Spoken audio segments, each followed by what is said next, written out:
Olá, professores. Nós estamos introduzindo nosso vídeo relatório do Experimento 7, Estudo do Resfriamento da Água em Caloria. Nós somos do Instituto Federal de São Paulo, cursamos Engenharia Mecânica e nossa disciplina para a qual estamos fazendo esse relatório é a Física Teórica Experimental 2, sessionada pelos professores Alberto Carlos Bertola e Carlos Antônio da Rocha. Eu sou Leonardo Batista Fernandes. Eu sou Eduardo Canadani Bergamo. Eu sou Matheus Lavin Alves. Eu sou o Natan Celso Cordeiro. E a data da realização do experimento foi no dia 15 de dezembro de 2021. E esse é o nosso índice com todos os tópicos abordados e subtópicos e suas respectivas páginas. Começando com um resumo de objetivo. O objetivo do experimento foi estudar o resfriamento da água de Newton, obtendo os valores para o coeficiente de transferência de calor H e o número de BO, a partir também do coeficiente de transmissão de calor, que é o K. Os procedimentos utilizados foram analisar o vídeo disponibilizado, coletar os dados experimentais através desse vídeo, confecção de gráficos através do Origin, que é um software, e pesquisas bibliográficas para a introdução teórica. Os resultados encontrados foram, para o H, que é o coeficiente de transferência de calor, foi de 131,4, com uma incerteza de 2,3 watt por grau Celsius metro quadrado. O número de BO que encontramos foi de 17,6, mais ou menos 0,3. E o tal, também, que precisávamos para o experimento, encontramos um valor de 2.514 com uma incerteza de 30 segundos. Introdução teórica. Lei do resfriamento de Newton. A lei do resfriamento de Newton, ela afirma que a quantidade de calor que flui de um corpo com temperatura mais alta para outro com temperatura mais baixas, ela varia de acordo com a diferença de temperatura. Eu vou dar um exemplo mais prático mesmo, para melhor entendimento. Ó, suponhamos que a gente tem 1 litro de água no recipiente e essa água está a 80 graus Celsius. E estamos no inverno rigoroso, onde a temperatura é 0 graus. Colocamos então a água em contato com o ambiente e um termômetro mergulhado nela. E começamos a contar o tempo. E a partir desse momento, depois de 5 minutos, a gente pode notar que a temperatura da água está em 40 graus. Ou seja, está a meio caminho entre a temperatura inicial e a temperatura do ambiente.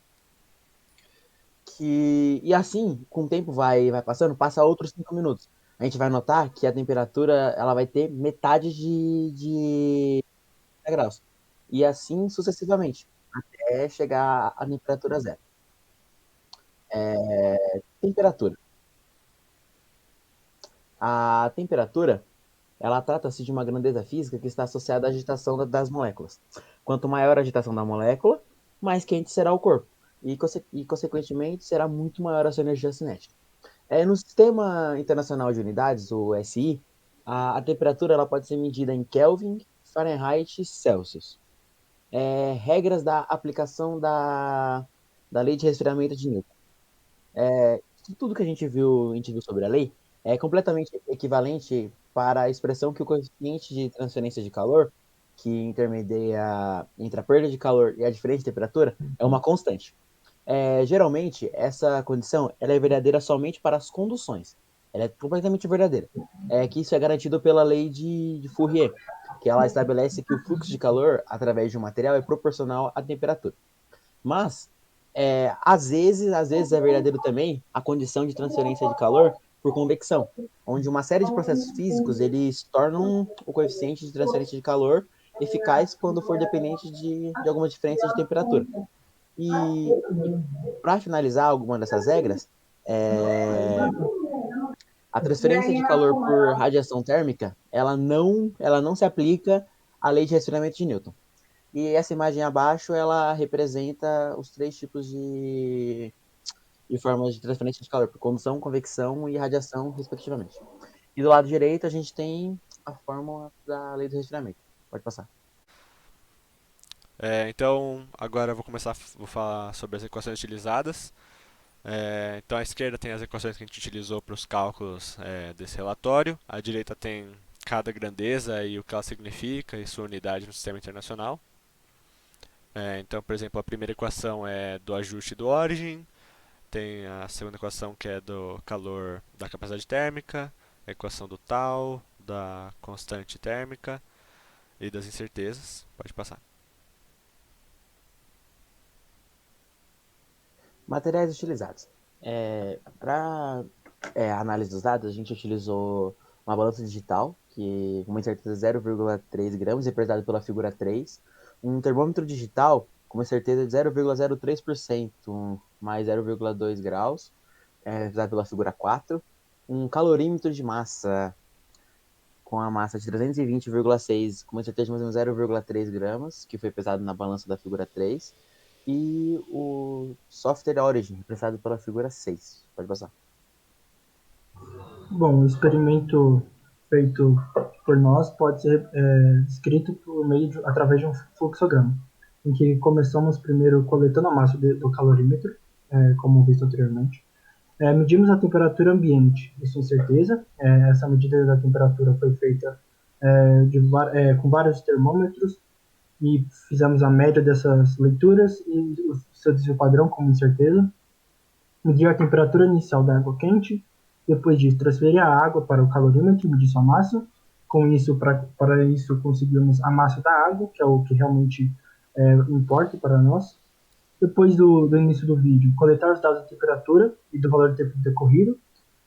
Nós fizemos isso a cada aproximadamente 30 segundos.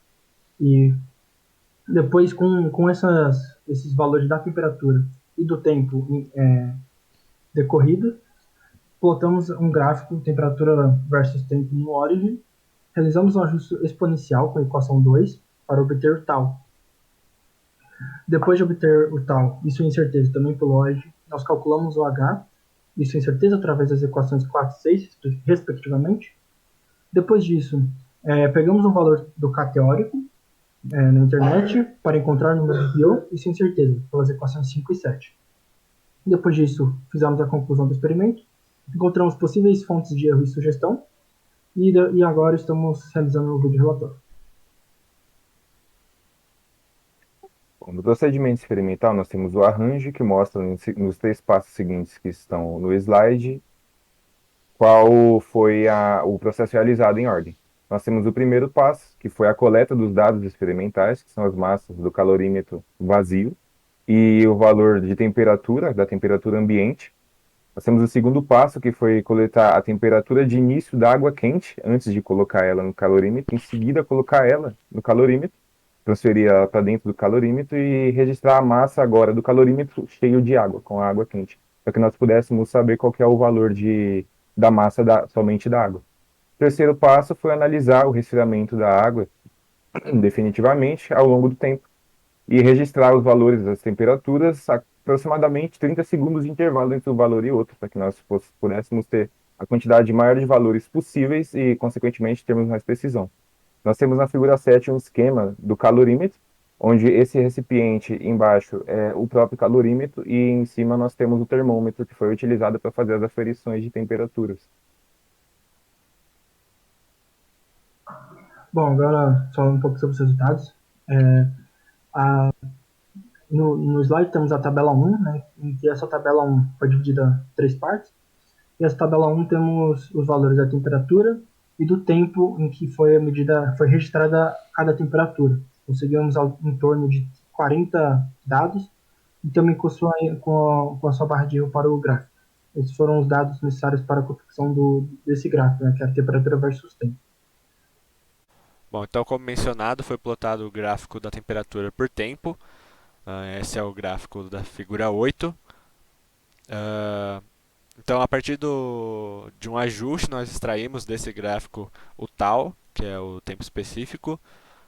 O ajuste utilizado foi da equação 2, que é a primeira equação que eu apresentei nas equações utilizadas. E na tabela 2, na segunda linha, também mostra essa equação. Nessa equação, o T1 é o que representa o valor de tal, e justamente o valor obtido foi 41,9 mais ou menos 0,5 minutos. E é importante lembrar que o valor de tempo utilizado no trabalho foi em segundos, mas para confeccionar um gráfico melhor a gente colocou em minutos para o gráfico e depois multiplicou por 60. Então o valor final do tal é de 2.514 mais ou menos 30 segundos. E é isso, pode passar. Bom, aqui na terceira parte dos resultados, nós reunimos em uma tabela todos os dados que foram necessários para calcular o coeficiente de transferência. Nós temos aqui a tabela 3, que reúne todos os parâmetros, como massa em gramas, o diâmetro, P, o L em centímetros, a área em em centímetros quadrados, volume e a densidade da água. Nós temos na segunda linha os valores e na terceira linha suas respectivas incertezas debaixo de cada valor que foi encontrado. Para o H, que é o coeficiente de transferência térmica, nós utilizamos a fórmula 4, a equação de número 4 para encontrar ele, e o valor que nós encontramos foi de 131,4. A incerteza nós obtivemos através da equação de número 6, e ela equivale a 2,3. Então, o resultado final que nós obtivemos para o coeficiente de transferência térmica da água é que o coeficiente é igual a 131,4, mais ou menos 2,3 watts por grau Celsius por metro quadrado. Bom, o valor de K que nós utilizamos para encontrar o número de Biot foi o valor teórico, que nós encontramos de 0,607 watts por grau Celsius por metro. E utilizando a fórmula de número 5, nós determinamos que o número de Biot equivale a 17,6. E a incerteza nós conseguimos pela equação de número 7, equivale a 0,3. Como resultado final, nós obtivemos que o número de Biot é igual a 17,6 mais ou menos 0,3. Bom, discutindo os dados, nós conseguimos chegar ao resultado final que nós estávamos procurando. O experimento foi um sucesso. Nós obtivemos o valor final de transferência, do coeficiente de transferência de 131,4, mais ou menos 2,3 graus Celsius, como foi citado, graus Celsius não, watts por grau Celsius por metro quadrado, como foi citado anteriormente, e o erro relativo de 1,75%. Nós obtivemos o valor para o número de Biot de 17,6 mais ou menos 0,3 e o erro relativo equivale a 1,7%. E nós encontramos que os dois resultados são bem precisos, apesar de haver muita influência de algumas fontes de erro, mas ainda assim nós encontramos valores bastante satisfatórios e o experimento foi realmente um sucesso. Bom, então eu vou falar agora sobre os erros. Primeiro eu vou mencionar a incerteza da balança, que era uma balança digital simples. Ela não era uma balança analítica e tinha uma incerteza relativamente alta, de 0,3 gramas. A próxima incerteza, a próxima fonte de erro que nós encontramos foi o intervalo em que o visor do termômetro ficou desligado durante a gravação do resfriamento. Foram mais ou menos 6 minutos bem assim no meio do resfriamento. Então ficou uma lacuna nas medições. Nós acreditamos que essa lacuna teve influência sobre o valor do tal encontrado, que foi um ajuste feito pelo Origin. Nós não temos muito como dizer o quanto isso influenciou no resultado, mas nós acreditamos que isso teve influência sim. Bom, nós tivemos também duas variáveis que nós não conhecíamos na hora de determinar elas, então nós tivemos que uma depende da outra e a outra depende da uma, e isso também tira um pouco da credibilidade dos valores. Outra coisa também é que os termômetros apresentavam variação na sua calibragem, os termômetros digitais. Tanto que para fazer o cálculo da temperatura ambiente nós usamos 8 termômetros e fizemos uma média. Mas alguns termômetros tinham diferença de mais de 1 grau entre si, para a mesma temperatura. Então seria também bom ter mais de um termômetro para água em resfriamento. Nós só tivemos um termômetro registrando a temperatura da água. Então, para sugestões e comentários, primeiramente eu sugiro que a gravação seja feita num ambiente um pouco mais iluminado, pois no vídeo o visor do termômetro da água está um pouco escuro, está um pouco difícil de ler. A próxima sugestão é utilizar 2 termômetros na água para poder fazer uma média e eliminar esse problema que é o desvio, assim, a diferença de calibração dos termômetros. E a última sugestão é não deixar que o termômetro desligue durante o resfriamento. Isso eu acho que ajudaria bastante nos resultados, não teria essa dúvida, assim, certeza. Bom, e essas são as referências que a gente utilizou no nosso trabalho. E é isso. Muito obrigado. Muito obrigado. Obrigado.